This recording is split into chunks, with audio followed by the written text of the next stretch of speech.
Mutiara Hikmah Official, menyingkap hikmah di balik sunnah.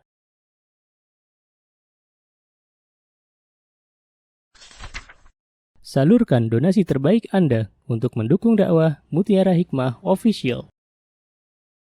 Mari siapkan bekal akhirat kita. Jangan lewatkan kesempatan emas ini.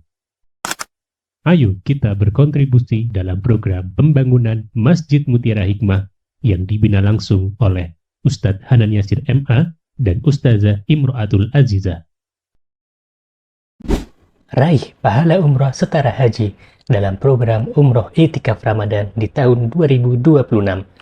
Perjalanan penuh makna, bimbingan penuh ilmu bersama Ustadz Hanan Yasir MA dan Ustazah Imro'atul Azizah. Tempat terbatas, daftarkan diri Anda sekarang juga.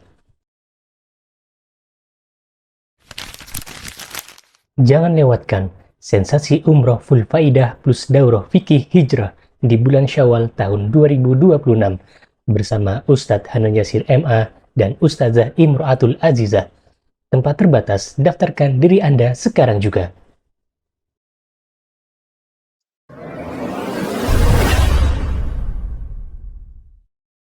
Ibu-ibu, teman-teman jamaah Majelis Taklim Permata yang saya cintai karena Allah. Hari ini insya Allah teman-teman kita akan belajar sesuai dengan apa yang di pertemuan terakhir kemarin ya. Requestnya apa? Ada tentang nusuz dan iddah gitu ya. Insya Allah kita bahas satu-satu. Yang pertama adalah nusuz ya. Boleh teman-teman untuk mencatatnya, karena ilmu itu kalau tidak dicatat maka akan menguap gitu ya. Ilmu itu kalau tidak dicatat maka akan tidak ada bekasnya. Jadi silahkan dicatat, karena subhanallah ilmu itu ibarat hewan buruan ya, dan tulisan adalah tali pengikatnya, itu yang dikatakan oleh Imam Syafi'i. Maka ikatlah ilmu dengan mencatat. Semoga Allah berikan keberkahan di dalamnya. Baik, yang pertama teman-teman kita akan belajar tentang pengertian nusuz. Apa sih nusuz itu? Ya, nusuz itu teman-teman diambil dari kata nashiz, yang artinya adalah tempat yang tinggi. Berarti ini secara bahasa ya, secara etimologi. Dan secara terminologi atau secara istilahan, nusuz itu teman-teman artinya ketika seorang istri membangkang terhadap suami dalam hal yang telah Allah wajibkan atas istri tersebut untuk mentaatinya. Jadi istri ini nggak mau diatur gitu loh. Maunya apa kata gua gitu kalau orang Jakarta ya, pokoknya saya maunya begini ya udah gitu, nggak mau diatur. Padahal kan fitrahnya yang namanya perempuan, yang namanya istri itu seorang yang harusnya mentaati pemimpin gitu ya, yang mudah diatur, karena kita itu kan punya pemimpin kita siapa? Suami-suami kita. Nah maka dari itu di dalam syariat kita ada yang namanya nusuz. Nah nusuz ini hukumnya seperti apa teman-teman? Nusuz ini hukumnya dilarang oleh Allah Subhanahu Wa Taala. Ya, yuk kita buka surah An-Nisa ayat 34. Silahkan teman-teman, boleh dibuka surah An-Nisa ayat 34. Agar kita tahu, oh ternyata di dalam Al-Quran itu ada larangan dari Allah Subhanahu Wa Taala gitu ya. Dan kita belajar bersama-sama tentang surah An-Nisa ayat 34. Baik, saya bacakan ya teman-teman, semoga bisa menjadi ilmu bagi kita semuanya. A'udzu billahi minasyaitonir rajim. Bismillahirrahmanirrahim. Ar-rijalu qawwamuna 'alan nisa'i bima faddalallahu ba'dahum 'ala ba'd wa bima anfaqu min amwalihim. فالصالحات قانتات حافظات للغيب بما حفظ الله واللاتي تخافون نشوزهن فعظوهن واهجروهن في المضاجع واضربوهن فإن أطعنكم فلا تبغوا عليهن سبيلا إن الله كان عليا كبيرا. Lihat dalam surah An-Nisa, teman-teman, ayat 34 Allah memberikan kepada kita penjelasan. Ya, langsung ke tujuannya. Ya, apa kata Allah? Kata Allah, wanita-wanita ya yang telah kamu khawatirkan nusuznya. Kan ada kan? Maka Allah memerintahkan para suami untuk menasehati. Ya, jadi pertama tuh dinasehati. Langkah pertama kalau seorang istri sudah membangkang, tidak nurut lagi sama suami, tanpa ada nampak adanya tanda-tanda nusuz. Seperti apa Ustazah? Tanda-tanda nusuz itu misalnya, ya seorang istri menyikapi suaminya dengan kebencian misalnya, atau misalnya seorang istri yang harusnya bermuka manis di hadapan suaminya ternyata bermuka masam gitu ya. Seorang istri yang berbicara kasar, yang biasanya halus gitu ya, tapi dia sekarang sudah bicaranya itu tanpa dipikir lagi gitu ya. Atau seorang istri yang tidak mau melayani suaminya gitu ya. Ini udah nampak nih ya, perilakunya udah beda gitu. Maka suami ya wajib, kalau kita lihat dalam surah An-Nisa ayat 34, maka yang pertama kali dilakukan oleh suami adalah menasihati dulu. Yang menasihati tentunya menasihati perempuan itu dengan lembut. Karena ibaratnya nih teman-teman, perempuan tuh seperti gelas-gelas kaca gitu ya. Kalau dinasihatinya dengan kasar, dinasihatinya dengan keras, maka biasanya tidak masuk gitu ya. Dan subhanallah teman-teman, yang namanya nasihat ya dari seorang suami kepada istri itu tanda sayang gitu, tanda perhatian gitu ya, Masya Allah.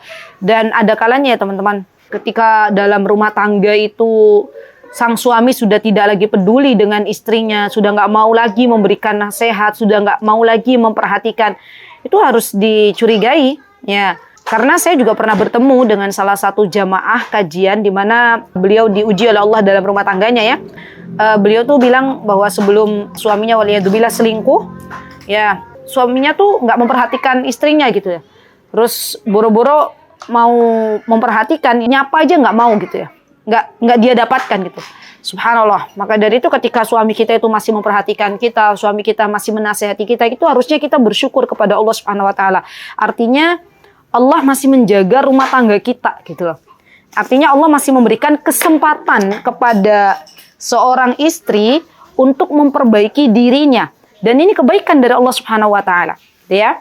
Kemudian langkah yang kedua teman-teman, sebelum dipukul, ya kan kalau di surat An-Nisa kan, maka nasihatilah mereka dan pukullah mereka. Nah, sebelum dipukul, langkah yang kedua yang seharusnya suami ya memberikan solusi kepada kaum wanita atau kepada istrinya, yaitu mendiamkannya di ranjang. Artinya adalah hajar. Hajar itu diambil dari kata memutuskan. Ya, jadi dipisahkan tempat tidurnya.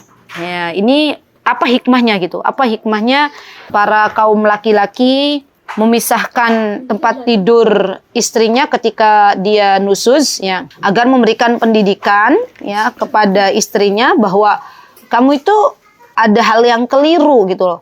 Ada hal yang keliru ketika kamu tidak lagi mendengarkan apa kata suamimu gitu loh. Ini diberikan kesempatan ya teman-teman, tapi masih satu rumah ya. Bukan sudah beda rumah gitu ya. Dan subhanallah Rasulullah SAW pun pernah teman-teman yang menghajar. Hajar itu maksudnya memisahkan ranjang ya dengan istri-istrinya beliau. Waktu itu di dalam sebuah kisah ya, beliau tidak satu ranjang dengan istri beliau kurang lebih 1 bulan. Ya, ini juga pernah dialami oleh istri-istri Rasulullah SAW. Ya, jadi memang semua itu akan ada hikmahnya, gitu ya. Baik. Dan teman-teman yang saya cintai karena Allah, ketika suami ini menghajar, hajar itu artinya pisah ranjang, maka seorang suami ya tetap memberikan nafkah kepada istrinya. Ya, jadi tidak kemudian tidak memberikan nafkah karena kan belum ada keputusan untuk cerai. Ya, jadi tetap berbuat baik gitu ya, tetap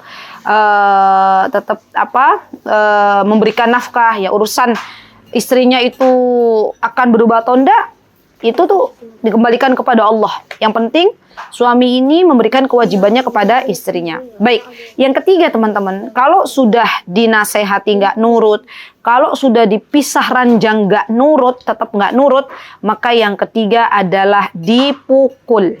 Ya, jadi diperbolehkan bagi seorang suami yang melihat istrinya nusuz, membangkang, dia boleh memukul. Tapi harus diingat, pukulan yang diperintahkan di dalam agama kita itu pukulan yang tidak keras, tidak melukai, gitu ya. Bukan pukulan layaknya orang yang menyimpan dendam, bukan. Jadi niatnya tuh bukan, ya udah deh aku mau membalas dendam nih kepada istriku gitu kata suaminya, tidak. Ya.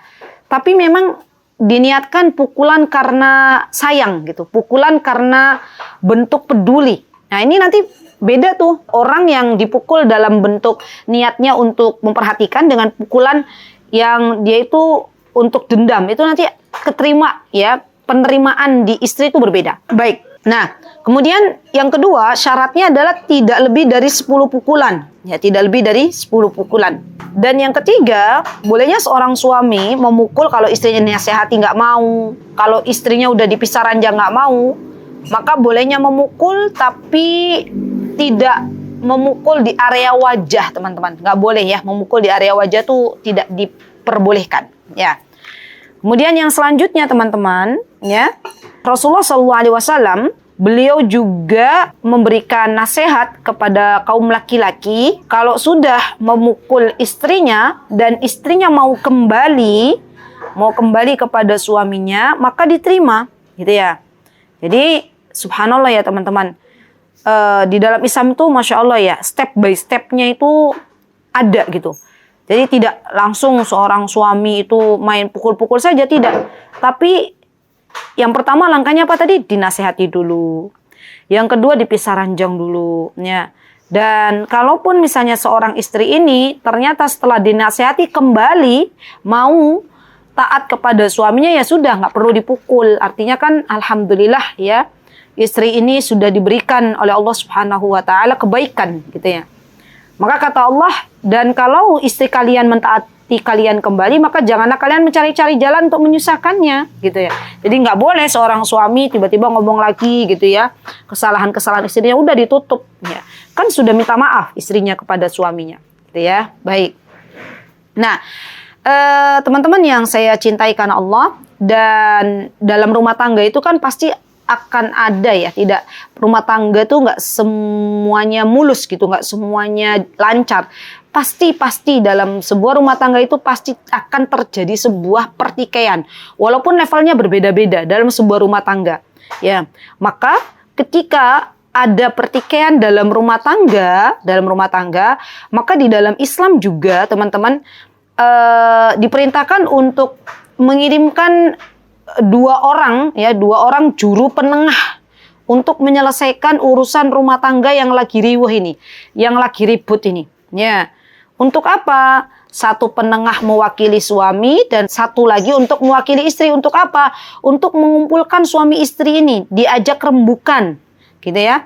Diajak rembukan apa yang sebenarnya terjadi dan diajak musyawarah, ya. Baik, kalau seandainya misalnya teman-teman dua penengah ini ternyata setelah ketemu gitu ya, nggak ketemu jalan keluarnya, maka boleh masalah keluarga ini yang lagi pelik gitu ya, lagi ribut ini, diserahkan urusannya kepada qadhi. Zaman dulu tuh namanya qadhi, mungkin zaman sekarang namanya hakim gitu ya, untuk menyelesaikan apa yang perlu diselesaikan gitu ya. Karena sudah dimusyawarahkan ternyata nggak ketemu jalan keluarnya, gitu ya. Makanya nanti silahkan ya, bagaimana caranya qadhi untuk memberikan nasihat terlebih dahulu atau seperti apa ya. Kalau sampai misalnya nih teman-teman, sampai ya akhirnya misalnya di dalam Islam itu misalnya ada seorang suami yang dia tidak bisa memberikan keputusan gitu. Istrinya digantung, tidak diberikan nafkah, tidak juga diberikan keputusan apakah masih menjadi seorang istri atau tidak, maka di dalam Islam ini juga membutuhkan bantuan qadhi, membutuhkan bantuan hakim. Maka dari itu ada yang namanya perceraian tapi dibantu oleh hakim gitu ya. Nah, ini yang perlu kita pelajari. Dan kemarin alhamdulillah kita sudah belajar tentang talak atau tentang perceraian dan macam-macamnya teman-teman. Hari ini insyaallah kita akan belajar tentang iddah ya. Iddah itu adalah bagian dari fikih yang ada kaitannya dengan talak. Ya, jadi kemarin alhamdulillah sudah belajar tentang talak. Hari ini kita belajar tentang iddah dan insyaallah nanti juga akan kita pelajari tentang hak pengasuhan anak ya. Karena apabila seorang istri itu dicerai oleh suaminya, seorang istri teman-teman ditalak oleh suaminya, biasanya yang terjadi itu rebutan anak. Ya, jadi ini anak ini diasuh oleh siapa gitu, oleh ayahnya atau oleh ibunya gitu ya. Maka teman-teman, sebelum saya lupa ya, di dalam Islam hak pengasuhan anak itu apabila seorang istri ditalak oleh suaminya, maka istri ini lebih berhak untuk mengasuh daripada suaminya selama si istri tidak menikah lagi. Nah, ini tolong dicatat baik-baik. Jadi kalau misalnya nih rebutan anak gitu ya, rebutan anak.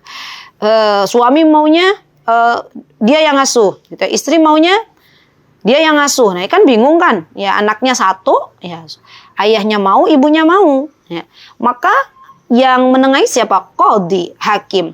Nanti kalau ibunya ini belum menikah lagi, selama ibunya ini belum menikah dengan laki-laki lain, maka hak pengasuhan diberikan kepada ibunya atau kepada istrinya. Ya. Nah, apabila nih seorang istri ini menikah lagi gitu ya, karena kan mungkin ketemu laki-laki lain gitu yang pas gitu ya, maka hak pengasuhan dalam Islam ya teman-teman ya, nanti ketika istrinya menikah, seumpama udah menikah lagi, maka pengasuhan diberikan haknya kepada ayahnya, kepada suaminya gitu ya.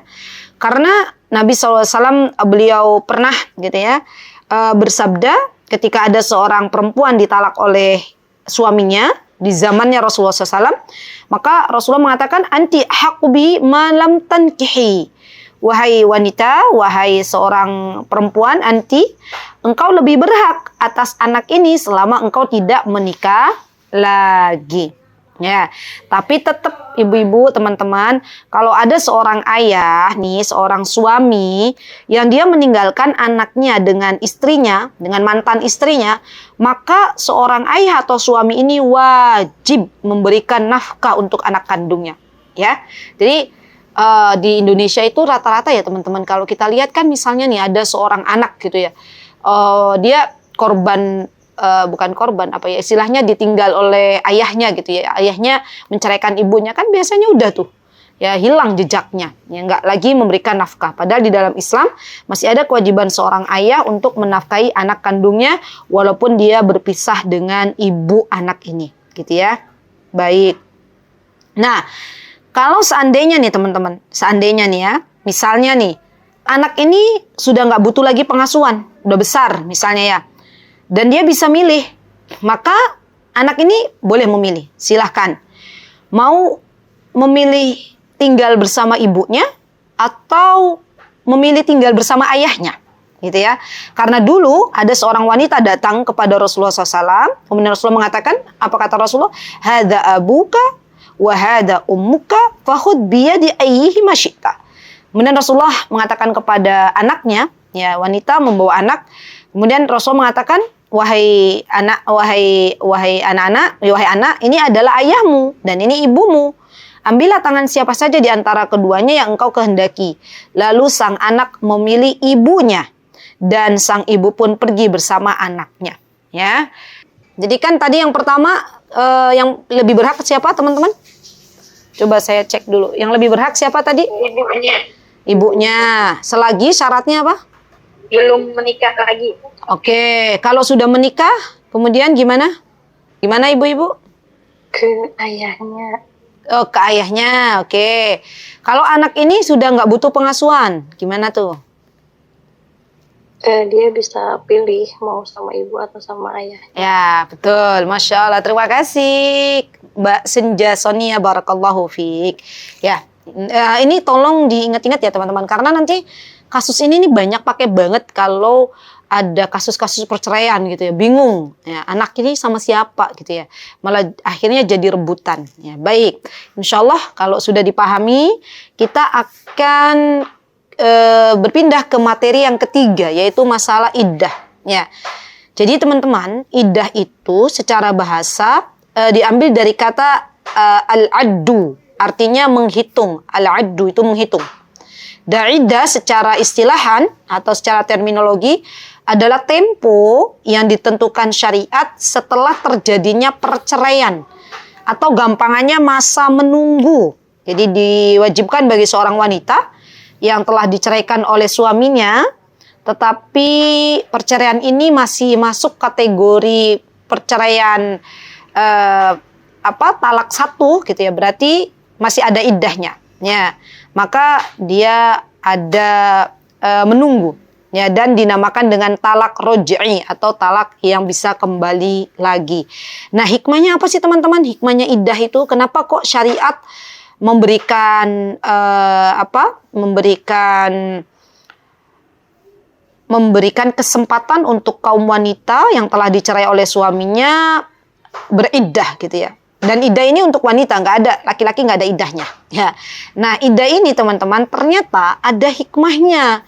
Hikmahnya apa? Yang pertama teman-teman, yang pertama adalah menunaikan hak suami dan menampakkan tanda kehilangan suami ya, yaitu dengan tidak bolehnya berhias ya, karena dalam syariat kalau ada seorang wanita yang ditinggal wafat oleh suaminya ya, gimana Mbak Risma? Maka wanita ini harus menunggu 4 bulan 10 hari dalam keadaan tidak berhias ya. Itu yang pertama. Yang kedua teman-teman, di antara hikmahnya adalah memperpanjang masa untuk rujuk. Jadi ada kesempatan seorang suami untuk balik lagi gitu ya. Ya, ini hikmahnya iddah. Kemudian yang ketiga, ya pengagungan kedudukan pernikahan ya, dalam menampakkan kemuliaan pernikahan itu. Tidak bisa pernikahan itu dijadikan permainan ya. Allah menyebutnya mitsaqan ghalidha ya. Apa itu mitsaqan ghalidha? Mitsaqan ghalidha itu ikatan yang kuat. Maka dari itu ketika ikatan ini putus ya, maka diharapkan jikalau memang dari keduanya masih punya istilahnya masih punya niat untuk balik lagi, maka diharapkan untuk balik lagi gitu. Maka dari itu ada namanya masa iddah, masa menunggu. Diberikan kesempatan untuk keduanya apakah mau rujuk atau tidak gitu ya. Baik, yang keempat teman-teman, untuk mengetahui kosongnya rahim ya. Jadi yang namanya iddah, kenapa kok perempuan harus mengalami masa iddah? Karena agar janin ya, seandainya ada janin di dalam perutnya itu biar jelas nasabnya, ini anaknya siapa nih, anaknya yang suami yang pertama atau suami yang kedua. Nah ini hikmahnya mengkosongkan rahim gitu ya. Baik, kemudian teman-teman, setelah kita mengetahui tentang hikmahnya iddah, maka kita akan belajar tentang macam-macamnya. Apa saja teman-teman macam-macam iddah? Baik, yang pertama, istri yang ditalak oleh suaminya dan sudah digauli. Nah, ini yang pertama.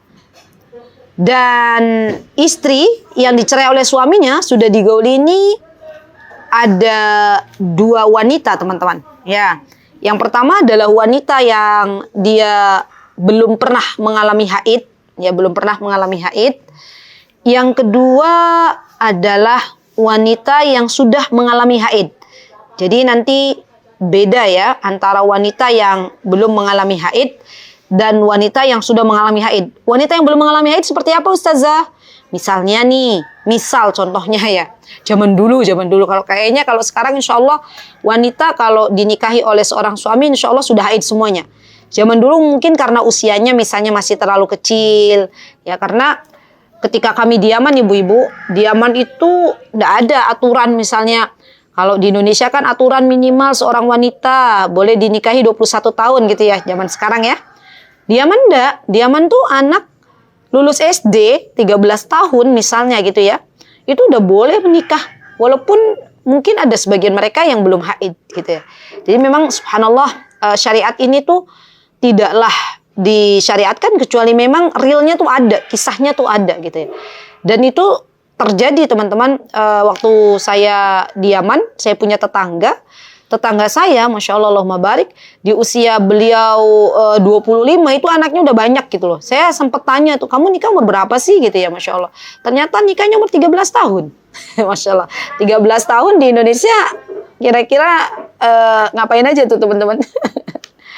Ibu-ibu kalau 13 tahun di Indonesia kelas berapa ya? Kelas berapa ibu-ibu? Usia 13 tahun. Kelas 1 SMP ya? Nah, kalau di Yaman tuh udah nikah. Iya. Nah, kalau misalnya seorang wanita itu belum mengalami masa haid, teman-teman, maka iddahnya adalah 3 bulan. 3 bulan. Ya. Ini untuk wanita yang ditalak tapi dia belum haid dan sudah digauli. Ya. Baik. Kemudian ada wanita yang ditalak ya tapi dia sudah tidak mengalami haid, teman-teman. Ya, misalnya wanita-wanita yang menopause. Ya, menopause usianya sudah 60 tahun, qadarullah, rumah tangganya berantakan nih. Ya, dia ditalak, dicerai oleh suaminya. Padahal sudah menopause, sudah nggak dapat haid lagi. Maka sama kasusnya dengan wanita yang belum haid, yaitu iddahnya 3 bulan. Ya. Baik. Insyaallah paham ya sampai sini ya. Kemudian istri yang ditalak dan sudah digauli tapi dia sudah haid. Lagi masih mengalami haid, belum menopause. Ya, iddahnya gimana? Iddahnya 3 kali quru. Ya, silakan teman-teman bisa dilihat dalam surah Al-Baqarah ayat 228. Boleh dilihat teman-teman. Surat Al-Baqarah ayat 228. Boleh dilihat. Saya bacakan ya ayatnya. A'udzu billahi minasyaitonir rajim. Bismillahirrahmanirrahim. Wal mutallaqatu yatarabbasna bi anfusihinna thalathata quru. ولا يحل لهن أن يكتمن ما خلق الله في أرحامهن إن كن يؤمن بالله واليوم الآخر وبعولتهن أحق بردهن في ذلك إن أرادوا إصلاحا ولهن مثل الذي عليهن بالمعروف وللرجال عليهن درجة والله عزيز حكيم. Lihat apa kata Allah. Wanita-wanita yang ditalak hendaklah menahan diri, maksudnya dia beriddah menunggu dengan 3 kali quru. Dan para ulama mengatakan quru itu adalah haid. Berarti dengan 3 kali haid, gitu ya. Dan tidak boleh bagi para wanita yang ditalak dicerai suaminya, mereka menyembunyikan apa yang diciptakan Allah dalam rahimnya. Jika mereka beriman kepada Allah dan hari akhirat. Dan suami-suaminya berhak merujukinya dalam masa menanti itu, dalam masa iddah. Jika mereka, para suami menghendaki islah, maksudnya menghendaki kebaikan bagi keduanya, dan para wanita mempunyai hak yang seimbang dengan kewajibannya menurut cara yang ma'ruf. Artinya, di masa iddah ini teman-teman, seorang wanita masih berhak mendapatkan nafkah, mendapatkan nafkah dari suaminya. Dan seorang wanita ketika di masa iddah, ya kalau iddahnya iddah talak raj'i, talak yang masih boleh balik gitu ya. Maka seorang wanita ini ketika menjalani masa iddah 3 kali berturut-turut haid itu nggak boleh di rumah ibunya. Dia harus di rumah suaminya. Ya. Tapi masalahnya kan di tempat kita ya di Indonesia itu rata-rata seorang wanita ya rata-rata kalau sudah ditalak atau dicerai oleh suaminya, talak 1 misalnya atau talak 2 misalnya, buru-buru langsung apa? Langsung dibawa ke rumah ibunya, gitu ya. Padahal di dalam Islam Kalau talaknya itu masih talak 1, talak 2, maka seorang wanita dia hendaknya tinggal di rumah suaminya. Dan seorang suami tetap memberikan nafkah lahir. Ya, jadi masih memberikan nafkah. Makanya Allah Subhanahu wa taala mengatakan, dan para wanita mempunyai hak yang seimbang dengan kewajibannya menurut cara yang ma'ruf. Kata para ulama itu artinya wanita masih berhak mendapatkan nafkah.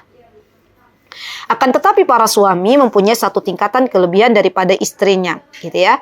Jadi subhanallah ya teman-teman, seorang suami yang memberikan nafkah kepada istrinya ketika istrinya masih dalam keadaan menunggu masa iddah, masya Allah, maka ini adalah sebuah kemuliaan di sisi Allah Subhanahu wa ta'ala, masya Allah. Dan ayat ini teman-teman, ya, surah Al-Baqarah ayat 228, Syekh As-Sinkiti rahimahullah ta'ala, beliau berkata, wal mutallaqatu yatarabbasna bi anfusihinna thalathata quru. Kata beliau, ini menunjukkan hukum dalam ayat ini meliputi semua wanita yang dicerai. Namun Allah menjelaskan dalam ayat lain bahwa sebagian wanita yang dicerai tidak termasuk di dalamnya. Seperti wanita yang hamil, kan iddahnya beda, ya.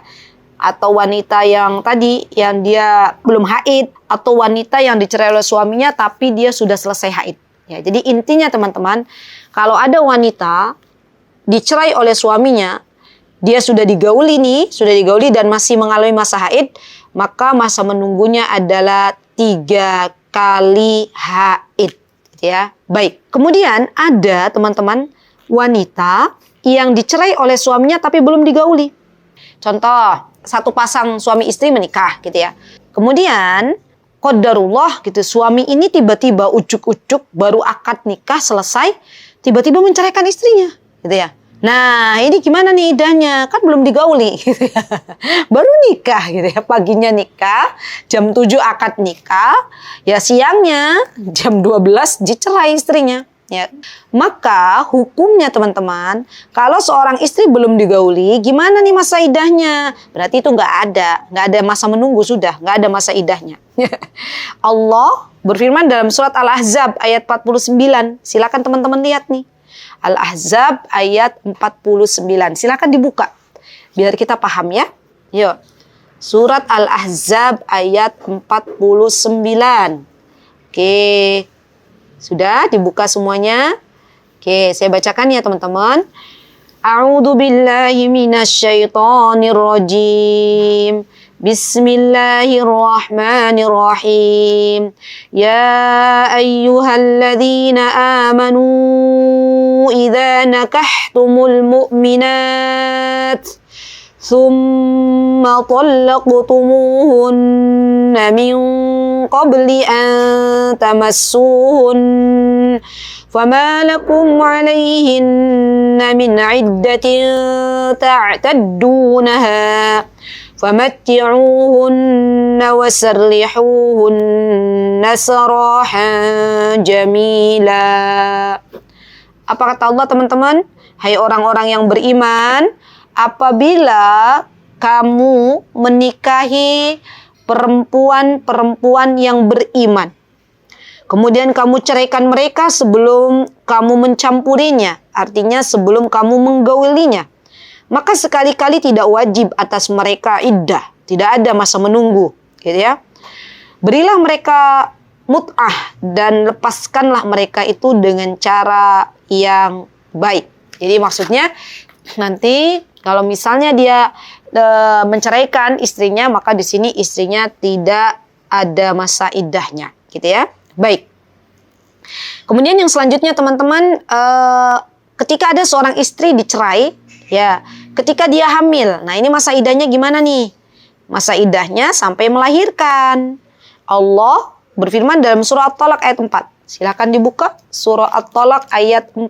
Nanti teman-teman tadaburi ya di rumah masing-masing insyaallah. Ya boleh, silakan dibuka teman-teman. Saya bacakan ayatnya. Wallai ya'isna minal mahidhi min nisaikum in irtabtum fa'iddatuhunna 3 ashhur wallai lam yahidh wa ulatul ahmali ajaluhunna ay yad'na hamlahun Wa may yattaqillaha yaj'al lahu min amrihi yusra.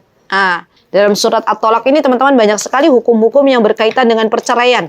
Gitu ya. Jadi Allah memberikan kepada kita penjelasan bahwa untuk wanita yang dia ketika hamil dicerai oleh suaminya, kalau ibu-ibu ada yang bilang emang ada wanita pas satu hamil dicerai, ya ada aja. Ya itu nggak ada rasa kasihan gitu ya, tapi ya begitulah hidup ya. Misalnya memang terjadi ya pasti terjadi ya. Ketika Allah menghendaki mudah bagi Allah. Maka ketika seorang wanita lagi hamil kemudian dicerai oleh suaminya, maka sang istri ya wanita yang hamil ini dia harus menunggu sampai kapan? Sampai dia melahirkan. Ya, jadi kalau udah selesai melahirkan kandungannya, boleh mau nikah lagi silakan. Nah, itu masa iddahnya. Baik. Kemudian masa iddah ketika ada seorang wanita, teman-teman, yang dia itu misalnya dia haid gitu ya. Tapi haidnya itu ragu-ragu. Artinya kalau dalam Islam itu artinya wanita murtabah. Murtabah itu yang keadaannya tuh ragu, ini haid apa istihadah gitu ya.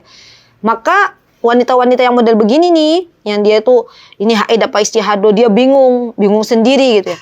Maka ikut kategori wanita yang belum haid atau wanita yang sudah menopause. Berarti iddahnya 3 bulan. Ini ilmu teman-teman. Karena nggak banyak para guru menjelaskan hal ini. Tapi ternyata ada juga wanita yang dia aja bingung dengan sendirinya gitu loh.